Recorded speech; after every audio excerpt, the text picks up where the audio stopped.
देखिए हर खबर यहीं पर। सब्सक्राइब कीजिए TV9 भारतवर्ष।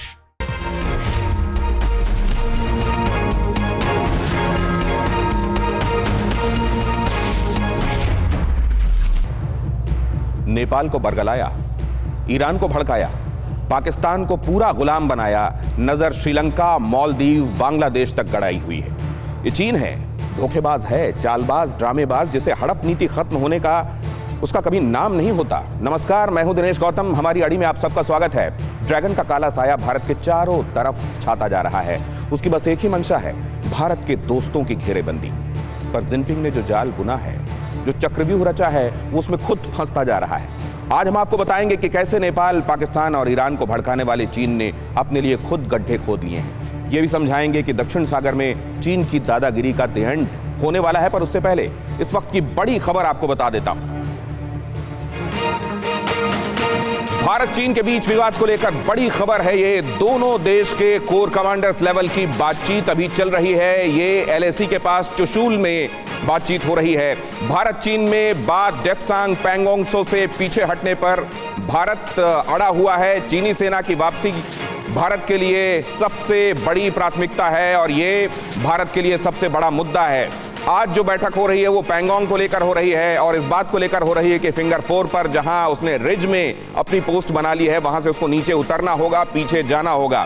फिलहाल ये बातचीत जारी है और कुछ ही देर में हम इस बारे में आपको अपडेट भी देंगे कि अभी तक बातचीत में क्या हुआ है। लेकिन चुशूल में आज सुबह 11:30 बजे से शुरू हुई कमांडर लेवल की ये बात अब तक चल रही है और यहाँ पैंगोंग और डेप्सांग में पीछे जाने के लिए वो तैयार हो गया है। लेकिन क्या वो रिज से नीचे उतरा है? ऊपर जो वो चढ़ गया था फिंगर 4 में, क्या वहां से नीचे आया है?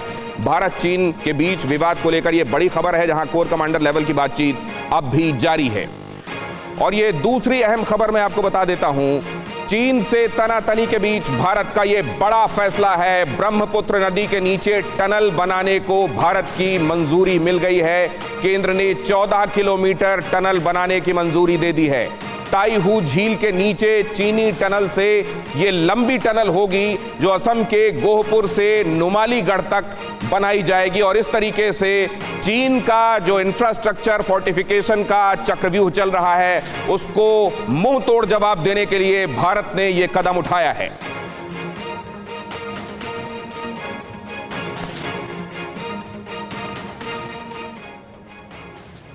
तो जो आज बातचीत चल रही है उसके मायने क्या हैं, उसमें भारत क्या चाहता है और चीन क्या कह रहा होगा। अभी तक जो इसके पहले 3 दौर की बातचीत हुई है उसमें वो पैंगोंग त्सो को लेकर चाह रहा था कि इस पर कोई चर्चा ना हो, लेकिन हिंदुस्तान ने उसे मजबूर किया। आज वो पैंगोंग पर कितना रेडिली बात कर रहा होगा या कितने चैलेंजेस होंगे, ये जो एक्सपर्ट्स आपके सामने हैं वो आपको बताएंगे। कॉमोडोर AJ सिंह साहब डिफेंस एक्सपर्ट हमारे साथ जुड़ रहे हैं। Major general GG Dwivedi defence expert हमारे साथ आज चर्चा का हिस्सा हैं। ब्रिगेडियर संजय अग्रवाल हमारे साथ जुड़ रहे हैं। Air marshal RC Vajpayee defence expert हमारे साथ जुड़ रहे हैं और शीलकांत शर्मा भी हैं जो आपको बताएंगे पूर्व राजनयिक होने के नाते कि भारत बैक चैनल्स भारत के क्या कोशिशें कर रहे हैं और उसका कितना असर पड़ेगा जो प्रत्यक्ष रूप से हमको दिखाई दे रहा है होते हुए, मसलन ये बातचीत उस पर। लेकिन सबसे पहले मैं आपको ले चलता हूं इधर। ये वीडियो वॉल में कुछ अहम आपका इंतजार कर रहा है जिसमें आपको ये नजर आएगा कि हिंदुस्तान और चीन के बीच में जो करंट स्टैंड ऑफ है वो कहां पर ये वार्ता हो रही है। चुशूल की पोजीशन कहां पर है? पैंगोंग और उस तरफ लगा हुआ मोल्डो और मोल्डो के राइट अक्रॉस LAC में हमारी तरफ चुशूल। ये है चुशूल, इसको आप ध्यान से देखिए कहां पर ये भारत का फॉरवर्ड हेलीपैड है यहां पर चुशूल में। और यहां पर आपको नजर आ रहा है नेमा, जहां पर अभी प्रधानमंत्री गए थे, जहां पर जाकर उन्होंने जवानों की हौसला अफजाई की थी। चुशूल ये है जहां पर बातचीत हो रही है। ये है वो DSDBO जो ये रोड जो चीन की आंखों में खटक रही है। और ये जो चुशूल है, चुशूल के इस तरफ अगर आप आएंगे तो पैंगोंग के इधर का इलाका वो है जो मोल्डो कहलाता है और जो चीन की LAC की तरफ आता है, चीन के सीमा में आता है। आज जब चुशूल में कोर कमांडर बैठ रहे हैं, असल में यहाँ ये पेट्रोलिंग करने वाले जो दस्ते होते हैं वो यहाँ पर आकर बातचीत कर सकते हैं। यहाँ पर वो पोस्ट बनी हुई है और यहाँ पर ही कोर कमांडर लेवल की बातचीत आज हो रही है। ये है वो जगह है, इसका स्ट्रैटेजिक इंपॉर्टेंस आप समझ लीजिए। और और क्योंकि पैंगोंग से अब उसको हटना है, पैंगोंग में फिंगर 4 से पीछे की तरफ उसको ले जाना है, लिहाजा ये बातचीत बेहद अहम है। आइए अगली तस्वीर की तरफ चलते हैं। ये अगली इमेज आपको और बेहतर तरीके से बताएगी कि क्या हो रहा है और कहां पर हो रहा है। ड्रैगन को कहां से अभी खदेड़ा गया है। इंडियन रोड एक्सेस आपको यहां पर नजर आ रही है। ये है 1960 चाइना क्लेम लाइन, 1960 की। ये जो डॉटेड दिखाई दे रही है ये है 1960 की चाइना क्लेम लाइन, और ये आपको नजर आ रहा है एरिया में contain India China admin camps to maintain and enforce agreed buffer zone. Agreed buffer zone जो मेंटेन करने के लिए बात कही गई है वो ये दिखाता हुआ, और ये जो तस्वीरें हैं ये आपको बता रही हैं कि अभी तक किन जगहों पर चीन और भारत का स्टैंड ऑफ रहा है, किन जगहों से वो पीछे हटा है और कहां अभी उसका पीछे जाना बाकी है। क्योंकि फेज्ड मैनर में ये हो रहा है, इसको चरणबद्ध तरीके से किया जा रहा है। तो कहा यह जा रहा है कि डेप्सांग से लेके और नीचे हॉट स्प्रिंग तक, गोगरा पोस्ट तक वो पीछे जा चुका है, जिसमें गलवान का वो हिस्सा भी शामिल है जहां पर वो स्कफल हुई थी, वो झड़प हुई थी। लेकिन उसके बाद अब पैंगोंग की बारी है जहां से इसको पीछे जाना है। क्या हम अगली इसमें तस्वीर ले सकते हैं? कहां पर चीन अभी छिपकर बैठा हुआ है, वो जो रिज का इलाका जिसको मैं आपको बता रहा हूं, पैंगोंग में कहां पर वो बैठा हुआ है और कहां से उसको पीछे जाना है। फिंगर 1, 2, 3 और ये है 4, जहां के बाद चीन का जहां पे उसने अभी नया विवाद खड़ा किया है वो हिस्सा है। और ये फिंगर 4 में ये है हाइट वाली वो जगह जो उसमें आपको दिखाई दे रही थी सैटेलाइट इमेज में। एक बार अगर आप वापस उस तरफ जा सकें, बहरहाल यहां पर अगर आप देखेंगे तो ये है ऊंचाई वाला वो इलाका जो स्ट्रेटजिकली इसलिए इंपॉर्टेंट है क्योंकि इससे पश्चिम की तरफ भारत की पोस्ट पर निगाहें रखी जा सकती हैं और यहां से चुशुल को भी देखा जा सकता है, मॉनिटर किया जा सकता है, निगाहें रखी जा सकती हैं। इसलिए यहां रिज से वो नीचे उतरें और पीछे की तरफ जाएं, क्योंकि यहां अभी वो हिंदुस्तान को पेट्रोल नहीं करने दे रहा है। पहले भारत फिंगर 8 तक पेट्रोल के लिए जाता था, तो क्या अब उस तरह की स्थिति बहाल होगी? अभी ये कहा जा रहा है कि नीचे से तो उसके ट्रूप्स ने हटना शुरू कर दिया है, लेकिन यहां ऊंचाई पर जो उसके ट्रूप्स हैं उन्होंने अब तक अपनी पोजीशंस नहीं छोड़ी है। आइए अब अपने मेहमानों के पास चलता हूं। सबसे पहले द्विवेदी साहब के पास जाऊंगा। द्विवेदी साहब, क्या ये चैलेंजिंग होने वाला है या चीन आसानी से मान जाएगा? क्योंकि अभी तक तो वो कहा हुआ करता दिखाई दे रहा है, अगर गलवान वाले इंसिडेंट को छोड़ दे तो। आपने ये चित्र दर्शाया है, मेरी ज्यादा ताज़ी हो गई है क्योंकि मैं यहाँ बटालियन कमांडर था सियाचिन कमांड के बाद। तो ये जो आपने फिंगर 1 to फिंगर 8 दिखाया गया है, ये एक बहुत ही अहम इलाका है। ये सिरिजाप रिज, एक रिज है वो चलती है और फिंगर 1 से लेके वो फिंगर 8 की तरफ सिरिजाप तक जाती है। तो इसमें फिंगर्स हैं और ये जो अभी उन्होंने हरकत की है, ये पहले हमारे टाइम जब हम वहाँ कमांड कर रहे थे तो ये कोनक फोर्ट की तरफ होते थे, आगे नहीं आते थे। तो धीरे धीरे उन्होंने आगे सरकना शुरू किया है, इन्होंने सड़क भी बना ली। अभी फिंगर 4 की क्या अहमियत है? अहमियत यह है कि जैसे आप ऊपर जाते हैं सिलसिले के ऊपर, तो आपको एक बहुत ही डोमिनेशन मिलती है। डोमिनेशन, आप पैंगोंग को डोमिनेट कर रहे हैं, आप चुशुल बॉल को डोमिनेट कर रहे हैं, और उसके साथ क्या है कि आप LAC को आगे बढ़ा रहे हैं या कि पश्चिम की तरफ और भी बढ़ा रहे हैं। तो ये एक बहुत ही अहमियत वाला इलाका है और इसमें अगर वो यहाँ आ जाता है तो हमारे लिए बहुत दुविधा पैदा हो जाती है। तो इसमें एक ही अभी हमारे पास विकल्प है कि उसको वापस जाना है फिंगर 8 तक, क्योंकि जो फिंगर 1 से फिंगर 8 है ये कहते हैं ग्रे जोन, यानी कि वो फिंगर 8 से फिंगर 1 तक पेट्रोलिंग कर सकते हैं और हम फिंगर 1 से फिंगर 8 तक पेट्रोलिंग कर सकते हैं। अभी जब वो फिंगर 4 पर आ गए हैं तो यानी कि हम आगे पेट्रोलिंग नहीं कर सकते हैं। तो उन्होंने LAC को एकदम बदलने की कोशिश की है, तो इसलिए इस पर अभी बातचीत चल रही है। और दूसरी बात ये बताना चाहता हूँ कि मैं चीन में डिफेंस अटैची रह चुका हूँ, तो चीन की ये एक चाल है, पहले अपना कब्जा करो, फिर लंबी लंबी बात करो, उसको लटकाओ और धीरे धीरे कब्जा बनाओ। तो मेरा ख्याल है कि अभी हमें उनको यहाँ से हटाना होगा, क्योंकि अगर नहीं हटेंगे तो टैक्टिकली हमें बहुत नुकसान होगा। हमें टैक्टिकली नुकसान हो सकता है, लेकिन कमोडोर AJ सिंह साहब के पास में जाऊंगा। AJ सिंह साहब, हिंदुस्तान को ये बहुत अच्छे से समझ में आ रहा है, ये भी समझ में आ रहा है कि यहाँ से उसने जो रोड निकाली हुई है वो G219 से जाकर हाईवे से जाकर जुड़ रही है। यहाँ पर जो बात हो रही होगी उसमें फच्चर डालने की कोशिश होगी चीन की तरफ से, या फिलहाल जो माहौल बना हुआ है साउथ चाइना सी से लेकर पूरी दुनिया में वो विलेन बना हुआ है, ये दबाव काम आएगा और फिलहाल कुछ देर के लिए सही उसको अपनी ढिठाई छोड़नी पड़ेगी। मुझे नहीं लगता कि चीन इसमें पीछे हटने वाला है, क्योंकि अभी चीन की जो अंदरूनी स्थिति है उसमें जो उनके राष्ट्रपति एंड सेक्रेटरी जनरल जो हैं CCCP के शी जिनपिंग, उन्होंने जो अपनी एक इमेज बनाई हुई है कि मैं इनविंसिबल हूँ, चीन हमारा देश दुनिया के ऊपर छा रहा है, वो अब ये कहीं नहीं दिखा पाएंगे कि हम कहीं पे पीछे हट गए या कहीं पे हमको मजबूरी पीछे हटना पड़ा है। क्यों चीन ने इतने सारे फ्रंट खोले हैं, एक अभी रशिया के साथ भी खोल दिया, बोला व्लादिवोस्टॉक के ऊपर अपना क्लेम डाला है क्योंकि 1860 में बोलते हैं रशिया ने हमसे ले लिया था। साउथ चाइना सी में तो आप देख ही रहे हैं क्या हुआ है। कल अमेरिकन गवर्नमेंट ने एक बहुत स्ट्रांगली वर्डेड स्टेटमेंट इशू किया है और पहली बार अमेरिकन गवर्नमेंट ने बोला है कि साउथ चाइना सी में चीन ने जो कुछ कब्जा किया है वो सब इलीगल है। तो ये सब बातें अब एक ऐसा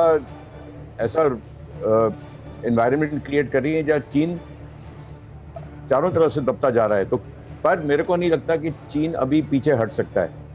चीन ने अब जो कर लिया, और जैसे जनरल द्विवेदी ने कहा, चीन की आदत है। ये बहुत इंपॉर्टेंट बात आप कह रहे हैं सर, इसको लेकर वाजपेयी साहब के पास में जाऊंगा। वाजपेयी साहब वो अपने बनाए जाल में खुद फंस चुका है, वो इतना आगे बढ़ चुका है और अपनी जो उसकी जो डोमेस्टिक ऑडियंस है उसको एड्रेस करने के लिए, वायरस से ध्यान हटाने के लिए, बेरोजगारी से ध्यान हटाने के लिए, तमाम मुद्दे हैं जिससे उसको ध्यान हटाना है, उसने ये मोर्चे खोले हैं। अब इन मोर्चों से भी अगर वो पीछे हटता है तो उसको घर में बहुत पिटाई होगी, शी जिनपिंग को रास्ता नहीं मिलेगा भागने के लिए। क्या इसलिए अड़े रहना मजबूरी होगी? लेकिन भारत तो पीछे जाने के लिए कहेगा पैंगोंग त्सो में।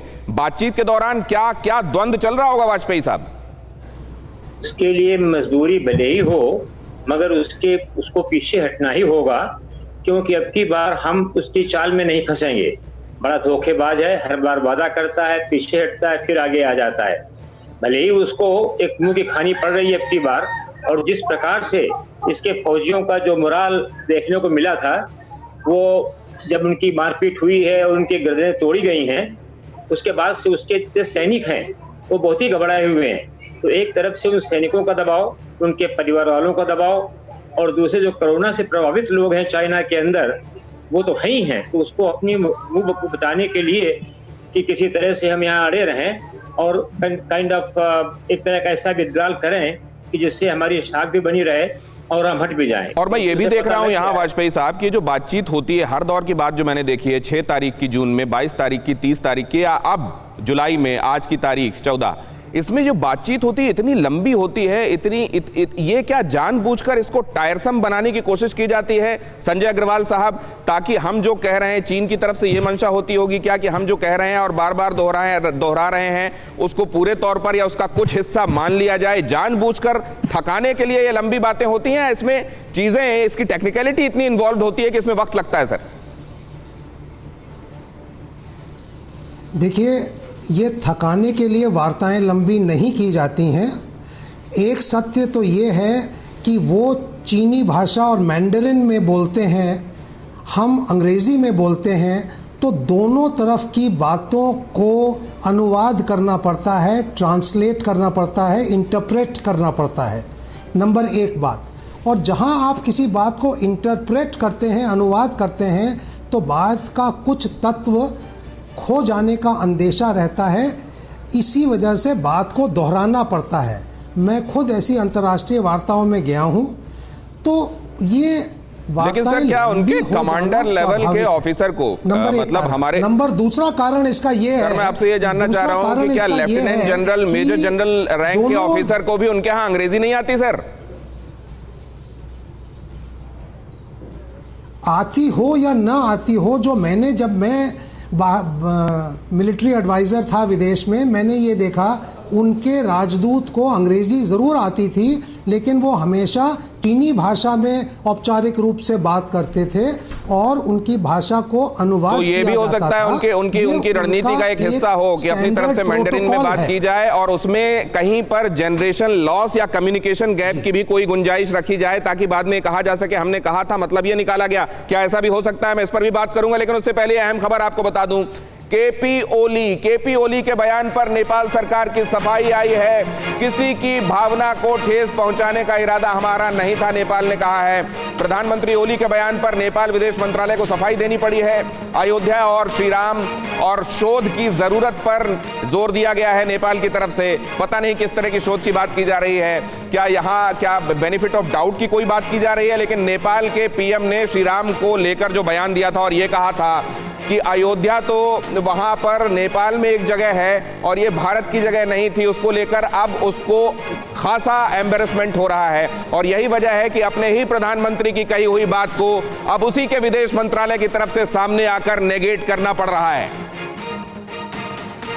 और किस तरीके से नेपाल, पाकिस्तान, श्रीलंका, बांग्लादेश के जरिए चीन हिंदुस्तान को उसी के पड़ोसियों, उसी के दोस्तों के जरिए घेरने की कोशिश कर रहा है और कैसे हिंदुस्तान उसको काउंटर करने के बारे में सोच रहा है, आइए मैं आपको बताता हूं। इसको जरा देखिए, ये आपको मोटे तौर पर यह साफ कर देगा कि चीन की मंशा क्या है और हिंदुस्तान उसको कैसे काउंटर करना चाह रहा है। सबसे पहले यह तस्वीर आप देखिए, चक्रव्यूह रचा गया है, चक्रव्यूह भारत को चारों तरफ से घेरने का, और उसमें पहला चक्रव्यूह पाकिस्तान, दूसरा चक्रव्यूह नेपाल के साथ मिलकर शी जिनपिंग रच रहे हैं, और तीसरा चक्रव्यूह अब चाबहार जो रेलवे परियोजना पर काम होना था वहां पर $400 बिलियन अपनी तरफ से फंड करके चीन एक महा डील की है उसने, और एक तरीके से चाबहार को भी भारत से दूर करके ईरान को अपनी तरफ मिलाने की कोशिश की गई है।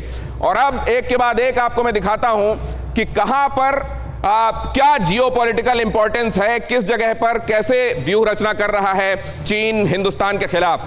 यह दिखाई दे रहा है आपको धरती के नक्शे पर भारत, और इसमें यहां पर यह है ईरान, और जाहिर है यह है पाकिस्तान और नेपाल, क्योंकि भारत की सीमाएं नेपाल और पाकिस्तान से लगती हैं, और इधर बिल्कुल सटा हुआ ईरान है। ईरान के चाबहार पोर्ट के जरिए ग्वादर में जो चीन अपनी साजिश रच रहा था, हिंदुस्तान उसको काउंटर करने की कोशिश कर रहा था, इसलिए बहुत जरूरी था कि चाबहार को अपने हाथ में ले ले।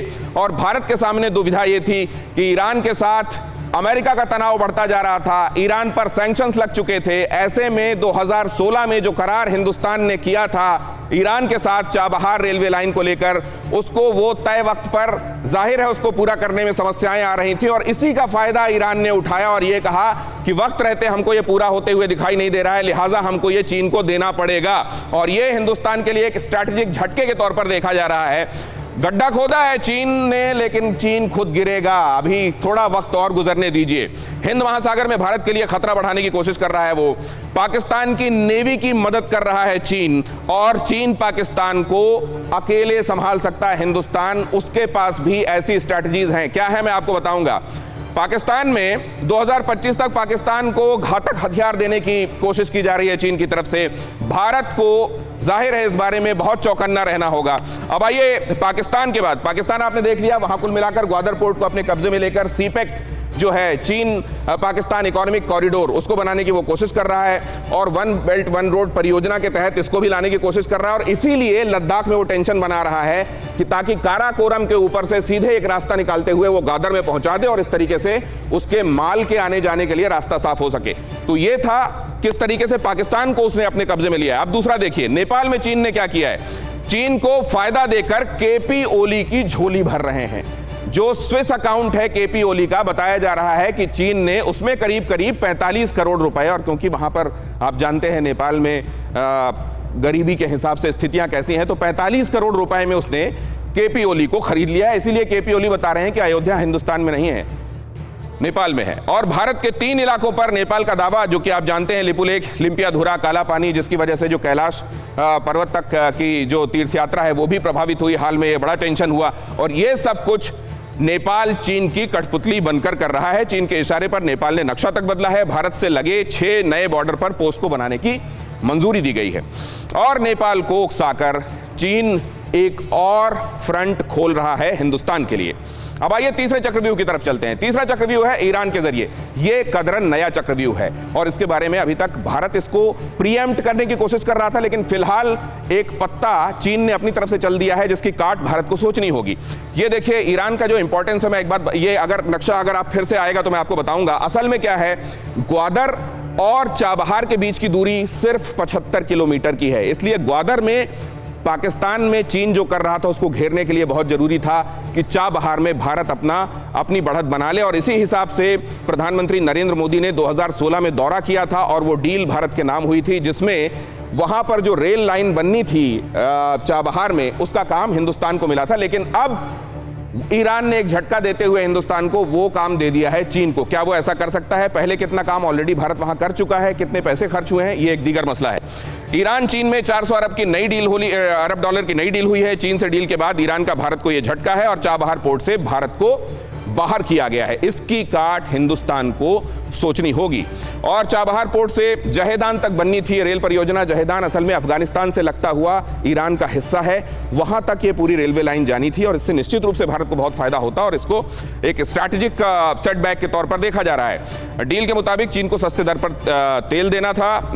अब जो डील हुई है, अब सस्ते दर पर तेल देगा ईरान चीन को, और ईरान को सुरक्षा और घातक हथियार चीन देगा। चाबहार पोर्ट से जहेदान तक ये परियोजना बनी थी। तो कुल मिलाकर ईरान को अपने खेमे में शामिल करना और ईरान जो भारत का पुराना दोस्त था उसको अपने पाले में ले जाना चीन ये कर रहा है। ये 3 चक्रव्यूह उसकी तरफ से रचे गए हैं। और इसके अलावा आप ये भी जानते हैं कि हम्मन तोता में उसने जो पोर्ट बनाया उसमें इतना लंबा कर्ज उसने दिया कि उस हम्मन तोता पोर्ट को ही अपने नाम कर लिया।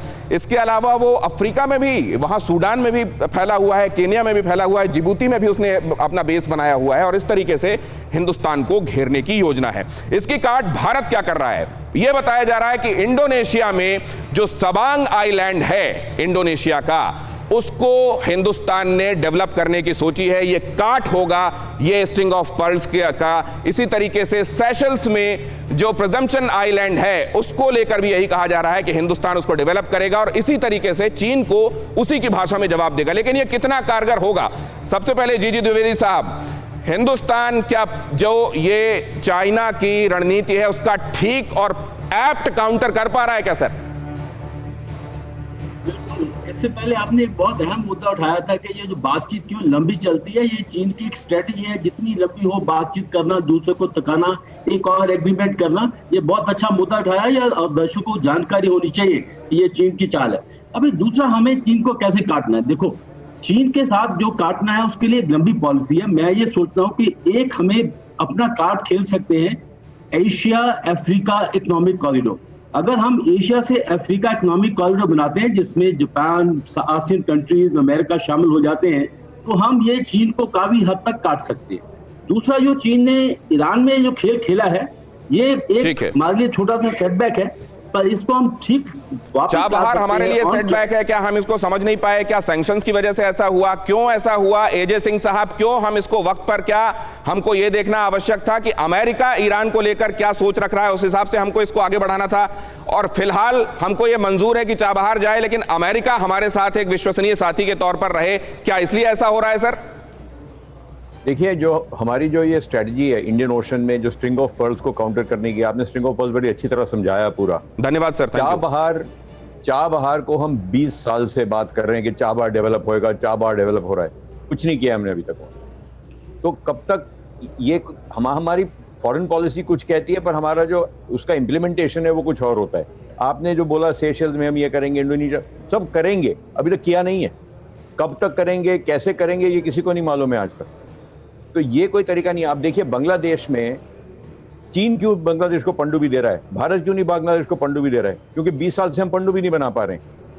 क्यों नहीं बना पा रहे हैं वो मैं नहीं कहना चाहता अभी यहाँ पे। तो अगर हमको चीन को काउंटर एक्ट करना है, हम चीन को इकोनॉमिकली मैच नहीं कर सकते, हमको और तरीके ढूंढने हैं, हमको कैपेसिटी बिल्डिंग करनी है, हमको अपने नेबर्स को साथ लेके चलना है। हम क्या इतना कर रहे हैं कि इन सबको वो कॉन्फिडेंस हो के अगर वो चीन के खिलाफ वो टक्कर लें तो भारत उनकी सहायता कर सकेगा? एक तो वो है। दूसरा, जो अमेरिका के साथ अब इंडिया वैसे अलाइन नहीं है, पर चीन अब ऐसा कार्ड खेल रहा है कि ऐसा परसेप्शन डेवलप करेगा कि इंडिया अमेरिका के साथ अलाइन हो गया, तो या तो आप चीन के साथ हैं या इंडिया। और शायद इसीलिए ईरान को ये समझ में आ रहा है, जो पहले हिंदुस्तान को न्यूट्रल देखता था, उसको ये समझ में आ रहा है कि अमेरिका के साथ अलाइंड है। क्या ये भारत के लिए, अब मैं शीलकांत जी के पास जाऊंगा। शीलकांत साहब, यहीं पर डिप्लोमेसी का रोल होता है सर। क्या हमको ये समझ में आ रहा है और क्या हम वक्त रहते उसको काउंटर कर पाएंगे, या ये वाकई एक बड़ा सेटबैक है जो इशारा दे रहा है कि भारत का जो अभी तक नॉन अलाइंड हिसाब किताब होता था उसमें भारत के परसेप्शन को अब अलग लिया जा रहा है?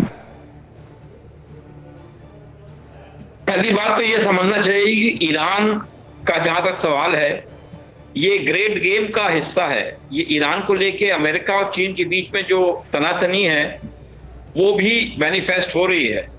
तो ईरान को अमेरिका दबा रहा है, तो ईरान जाहिर है चाइना के पास जा रहा है, रूस के पास जा रहा है।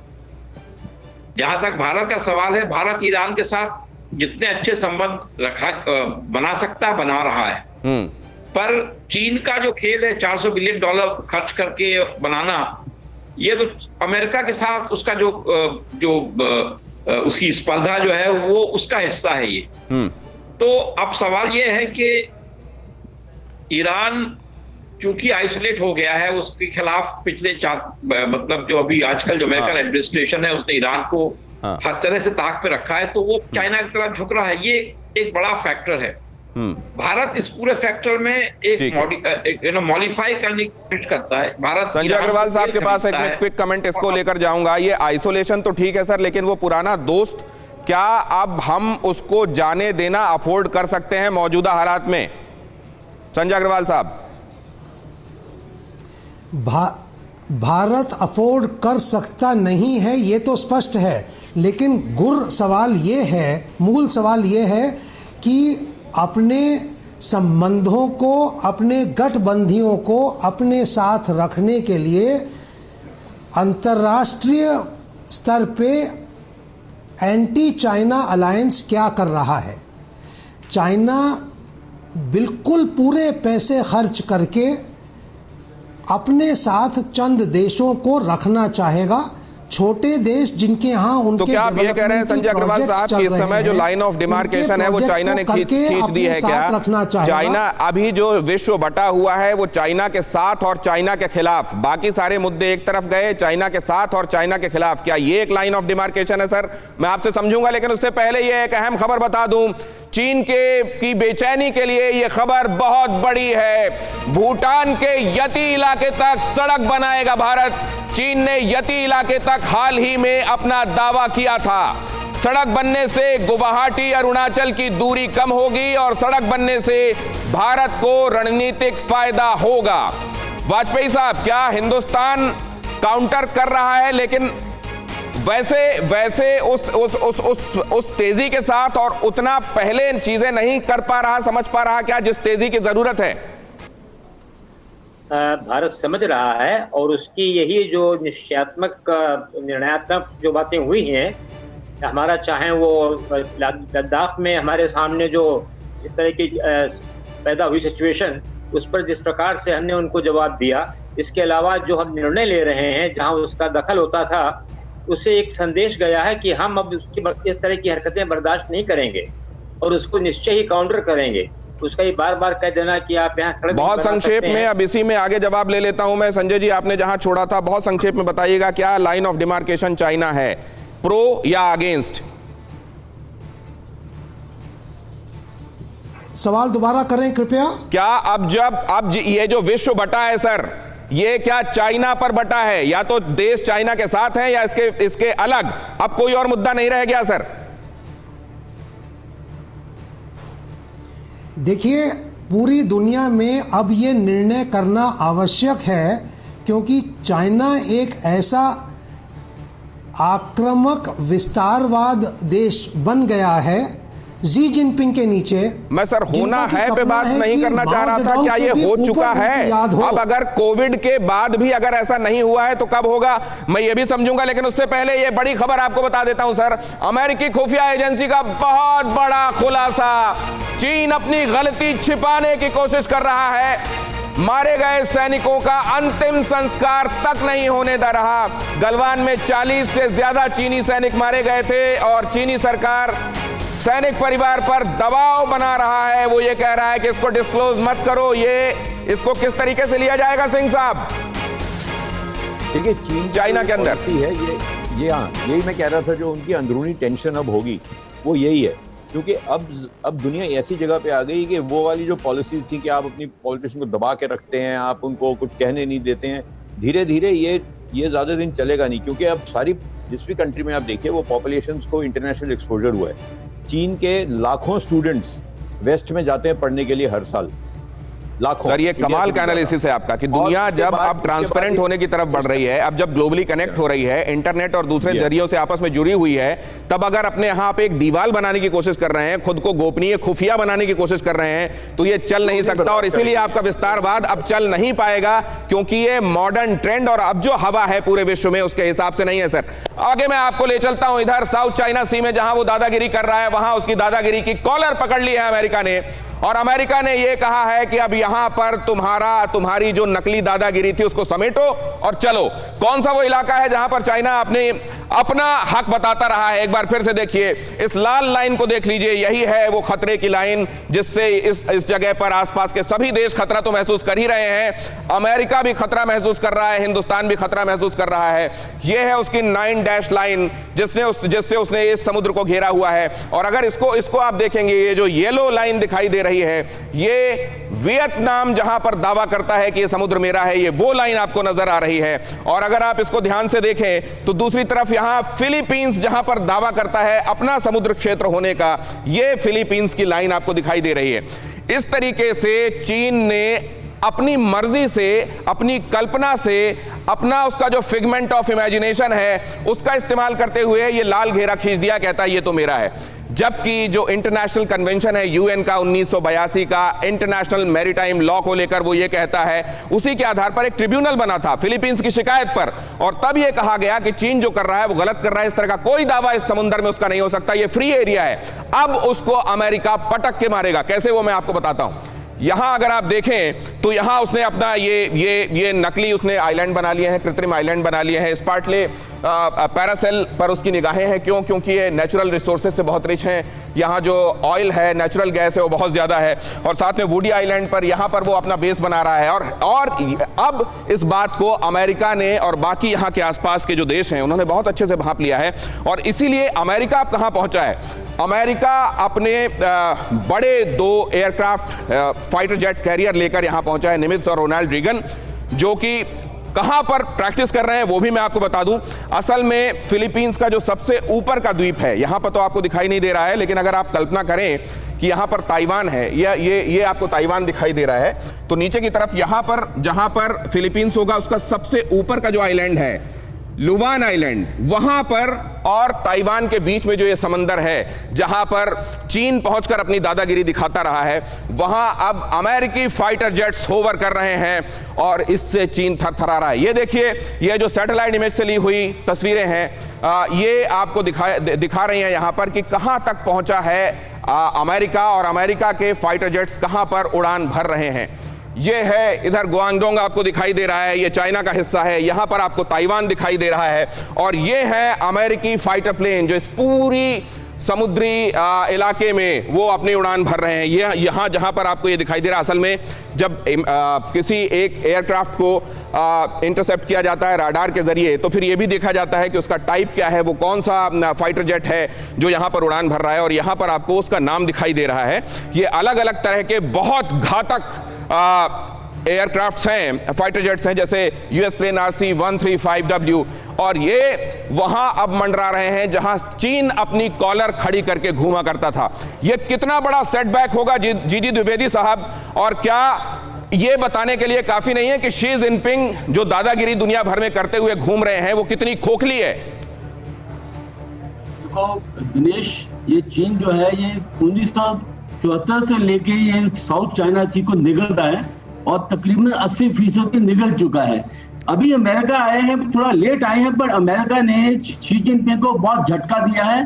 साथ ही साथ ताइवान है, जापान है, फिलीपींस है, जैसे फिलीपींस का जिक्र किया, कार्गो शोल फिलीपीन का आइलैंड है और जिस पर इनको ट्राइब्यूनल ने उनके दिया था उनको ये वर्डिक्ट, तो उन्होंने चीन ने माना नहीं। तो ये अभी क्या हुआ है कि चीन को साफ पता लग गया है कि आगे से इसकी दादागिरी नहीं चलेगी, क्योंकि अमेरिका अभी वापस अपने western Pacific Ocean South China Sea में आ गया है और आप कह रहे हैं कि और पहले इसको एंटिसिपेट किया जाना चाहिए था, और अभी जो इंटेंसिटी दिखाई दे रही है उसको और पहले बढ़ाया जाना चाहिए था। मतलब मालाबार एक्सरसाइज जैसी ये जो क्वाड ये जो बना हुआ है, इसको अपनी प्रेजेंस वहां और दिखानी चाहिए क्या और शिद्दत के साथ यहां प्रैक्टिसेस और अपनी प्रेजेंस दिखानी चाहिए था क्या बहुत पहले से? और आइंदा क्या हम जो पहले नहीं किया गया था उसको कॉम्पनसेट कर सकते हैं वाजपेयी साहब? बिल्कुल कर सकते हैं और कर रहे हैं। हम लोगों ने अपने जो एयरफोर्स है उसको भी लगा रखा है उसके किनारे पर। अमेरिका के साथ में भी हमारे संबंध ठीक हैं, और इतना जो उनके लिए एक संदेश गया है कि अगर आप कुछ गड़बड़ करेंगे साउथ चाइना सी में तो अमेरिका के साथ में भारत खड़ा हुआ है। और भी कोस्टल और अब एक बहुत रणनीतिक बात मैं पूछता हूं, और इसको लेकर शीलकांत शर्मा जी के पास जाऊंगा। शीलकांत साहब, अब किसी से ये बात छुपी हुई नहीं है, ओपन सीक्रेट है कि 1962 में भी जब खतरा हद से ज्यादा बढ़ गया था तो नेहरू जी ने चिट्ठी लिखी थी अमेरिका को। अमेरिका तुरंत रिस्पॉन्ड किया उसने और अपने फाइटर जेट्स यहां भेजे थे। क्या हम ये माने और खुलकर माने कि अमेरिका हमारा दोस्त है और अब नॉन अलाइनमेंट वाली बात छोड़कर खुलकर आए क्या सामने, या ये जल्दबाजी होगी? अभी नॉन अलाइनमेंट तो बहुत पीछे छूट गया है। जो आज की स्थिति है उसमें मल्टी अलाइनमेंट की जरूरत है। हम मल्टीपोलर वर्ल्ड है, तो उसमें हमारा जिसके साथ जितना हित होगा उतना हम साधेंगे। ये तो बिल्कुल सारे राष्ट्र करते हैं तो हम भी करेंगे। हमारा नेशनल इंटरेस्ट सुप्रीम है, इसलिए हम जिससे हमको फायदा होगा उसके साथ जाएंगे। और चूंकि अमेरिका से हमको फायदा हो रहा है इसलिए अमेरिका के हम साथ हैं। चीन के साथ हम साथ चले तभी $60 बिलियन का ट्रेड डेफिसिट। मल्टीलैटरल जमाना है, अब नॉन अलाइन तो बहुत पीछे छूट गया। कमाल का स्टेटमेंट सर। और अब क्योंकि अपने दर्शकों की टिप्पणी और उनके सवाल भी लेने हैं, मैं आपके पास जल्दी से आता हूं सर। हालांकि वक्त कम होगा लेकिन संक्षिप्त उत्तर लेंगे। अपने दर्शकों के सवाल जरा लेते हैं जल्दी से। यहां पर द्विजेंद्र कह रहे हैं चीन को एक आर्थिक ताकत बनाने में अमेरिका का बहुत बड़ा हाथ है। भले वो आज चीन से त्रस्त हो लेकिन अमेरिका की सामरिक भूल थी। भारत की सरकार भी आज तक चीन के साथ ढुलमुल नीति ही अपनाती रही है, चाहे वो किसी भी पार्टी की रही हो। अभी गलवान की घटना के बाद मोदी जी ने पहली बार सही निर्णय लिया है। द्विजेंद्र कह रहे हैं। सिंह साहब, सहमत हैं क्या आप इससे? जी हाँ, देखिए, अमेरिका ने जब चीन का सहयोग दिया था वो इसलिए दिया था कि चीन, उन्होंने कहा अगर चीन शक्तिशाली बन रहा है तो अगर हम उसके साथ सहयोग करेंगे तो वो इंटरनेशनल ऑर्डर में सिमट जाएगा। ये उन्होंने एंटिसिपेट नहीं किया था कि चीन बिल्कुल ही दूसरा रुख अपनाएगा और इनके खिलाफ, जिसको हम रूल्स बेस्ड इंटरनेशनल ऑर्डर कहते हैं, उसके खिलाफ खड़ा होगा। तो किसी ने नहीं भापा था कि चीन एक दिन यूं बड़ा खतरा बन जाएगा। अगला सवाल हम ले सकते हैं क्या बहुत जल्दी से? अगला सवाल है, यहां पर हमारे पास दो बहुत अच्छे विकल्प हैं चीन को घुटनों पर लाने के लिए। पहला, मलक्का स्ट्रेट का रास्ता बंद करना। दूसरा, अपनी एयर स्पेस चाइना के लिए बंद करना। दोनों कर दें तो शाम तक मोदी जी के पैरों में शी जिनपिंग होंगे। फ्लाइट राडार देखिए, चीन के आधे जहाज हमारे ऊपर से ही जाते हैं। ये हमारे एक दर्शक कह रहे हैं। सर, क्या ये सही एनालिसिस है वाजपेयी साहब? नहीं, ऐसा तो अभी आवश्यकता नहीं है, क्योंकि उसको खुद ही परेशानी में पड़ा हुआ है चाइना। अपने लोगों को उसके देश वाले समझ गए हैं कि जिस प्रकार से हम अपने सैनिकों का, हमारे जो शहीद हैं जिनका सम्मान करते हैं, उस तरह से जैसा आपने बताया थोड़ी देर पहले कि उनके सैनिकों को भी नहीं दफनाया गया है। इसके अलावा चीन के लोग देख रहे हैं कि हमारे यहाँ से किस प्रकार से सैनिकों का सम्मान होता है, किस प्रकार से हमारे यहाँ। तो आप ये कह रहे हैं सर, जो हम करते आए हैं सदाशयता की अपनी राह पर कायम रहें, खुद ब खुद चीन एक्सपोज होता जाएगा। अगला सवाल हम ले सकते हैं क्या जल्दी से प्लीज? महेश शर्मा कहते हैं क्या बरगलाएगा चीन? वो अपने पाप छुपा रहा है। नेपाल के लोग तो अपने पीएम को फेसबुक पर पागल करार दे रहे हैं। श्रीलंका का हाल दुनिया को पता है, वो जमीन तक ले गया है, पाकिस्तान गुलाम बन ही गया है। चीन का काम तो गुलामी करवाना है। क्या ये जो मुल्क है सर, शीलकांत शर्मा साहब, क्या ये समझते हैं कि चीन धीरे धीरे कैसे उनकी मदद के नाम पर उनको अपनी इनफॉर्मल कॉलोनीज बना लेता है? सर, ये समझ में आता होगा उनको, या फिर फिलहाल उनको पैसे नजर आ रहे हैं?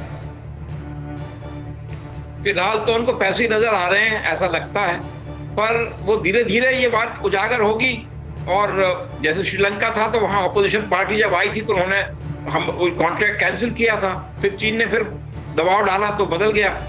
तो ये तो चीन का खेल चलेगा, पर ये लंबा नहीं चलेगा। हमने देखा है कि जो भी इस तरह के प्रभुत्व बनाने वाले जो पॉलिसीज, इसमें क्या जीजी द्विवेदी साहब, एक कंक्लूडिंग रिमार्क आपसे लेकर मैं इसको बंद करता हूं सर। क्या हिंदुस्तान को इन देशों के साथ और एग्रेसिवली अपनी टाइज को और स्ट्रेंथन करने के लिए काम करना चाहिए क्या सर?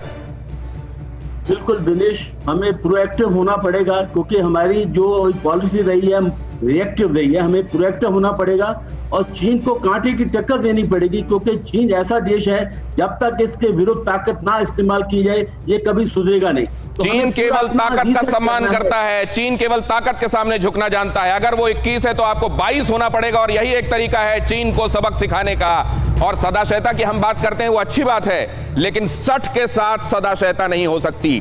ढीठ के साथ आपको डबल ढीठ बनना पड़ेगा, तभी उसकी आंखों में आंख डालकर आप जवाब दे सकते हैं। अड़ी क्योंकि हमें है देश की पड़ी। न्यूज़ टॉप 9 रोज